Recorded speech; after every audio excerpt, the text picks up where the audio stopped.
ఇక మనం ఆంధ్రప్రదేశ్లో ఐఏఎస్లు ఐపీఎస్లు పర్టికులర్గా సీనియర్ ఐఏఎస్లు ఐపీఎస్లు కొందరు, అందరూ కాదు, కొందరు మొదటి నుంచి 5 ఏళ్ల నుంచి మొత్తుకుంటున్నదే.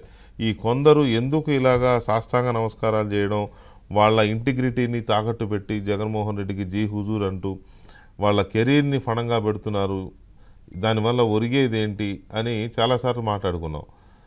కోర్టు మెట్లు ఎక్కుతున్నారు, కోర్టులో రోజంతా జడ్జి గారి ముందు నిలబడాల్సి వస్తుంది, పనిష్మెంట్ తీసుకోవాల్సి వస్తుంది, శిక్షలు వాడు తీసుకుంటున్నారు. వారానికి ఒక రోజు వెళ్ళి హాస్టల్లో పడుకోండి అని చెప్పి ఒక జడ్జి గారు ఇద్దరు అధికారులకు ముగ్గురు అధికారులకు శిక్ష వేశారు, 5 అధికారులకి. సో ఇలాంటి అయినా మార్పు లేదు. ఏదో రకంగా వ్యవస్థని సర్వనాశనం ఎవరికి తోచినంతగా అంత నాశనం చేశారు రాష్ట్రాన్ని. చివరికి ఎన్నికల కమిషన్ చెప్పిన పనులు కూడా చేయకుండా ధిక్కరించి ఎలక్షన్స్ను కూడా మ్యానిపులేట్ చేద్దాం అనుకునే స్థాయిలో కొంతమంది ఐఏఎస్లు ఐపీఎస్లు పనిచేశారు అని అంటే అది ఏ స్థాయిలో వీళ్ళు దిగజారుతున్నారు, ఎందుకు ఇంతగా దిగజారుతున్నారు అనేది ఒక అంశం అయితే, ఆల్రెడీ ఒక లెసన్ ఉంది. జగన్మోహన్ రెడ్డితో ఫ్రెండ్షిప్ చేస్తే చివరికి మిగిలేది జైలు ఊసలే అనే ఫ్రెండ్షిప్ ఉంది, ఎక్స్పీరియన్స్ ఉంది.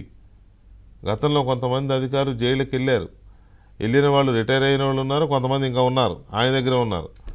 ఆయన ఎక్కడ అది మర్చిపోయి ఏం సాధిద్దామనో మరి ఈయన ఈ భూగోళం ఉన్నంత వరకు ఈయనే ఉంటాడు, మనం కూడా ఈయనతో ఉండొచ్చు అనుకున్నారా? ఇవాళ చూడండి ఎంత పరువు తక్కువ, అపాయింట్మెంట్లు కూడా దొరకట్లా.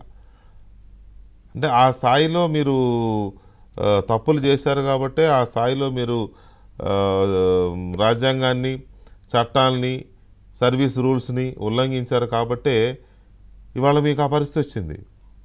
లీవులు పెడితే కూడా లీవులు క్యాన్సిల్ చేపిస్తున్నారు.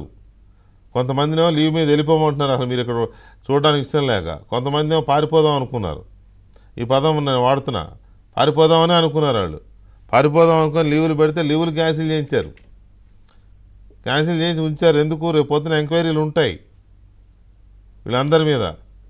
ఆ ఎంక్వైరీలు చేసిన తర్వాత వీళ్ళ పరిస్థితి ఏంటి అనేది ఊహించుకుంటే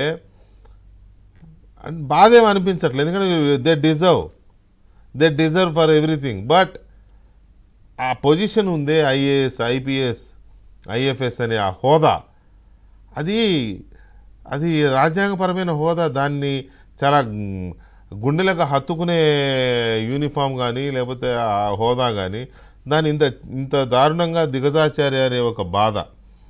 సో దీనికి సంబంధించి అధికారులు ఎందుకు ఇలా తయారయ్యారు, ఈ అధికారుల పరిస్థితి ఏంటి, ఈ ఫైల్ ఎందుకని తగలబెట్టడం, వాళ్ళ ఆఫీసర్లు వాళ్ళకి ఎందుకు వాళ్ళే ఫైల్ తగలబెడతారు. దరిద్రం చూడండి. గవర్నమెంట్ మారినా, ఆ పార్టీలు మారినా గవర్నమెంట్ అనేది కంటిన్యూస్ ప్రాసెస్. వాళ్ళు ఫైళ్ళు తగలబెడుతున్నారు, వాళ్ళు రికార్డులు మాయం చేస్తున్నారు. ఎందుకంత భయం? ఎక్కడ మాయం చేస్తారు, ఎంత దూరం మాయం చేస్తారు?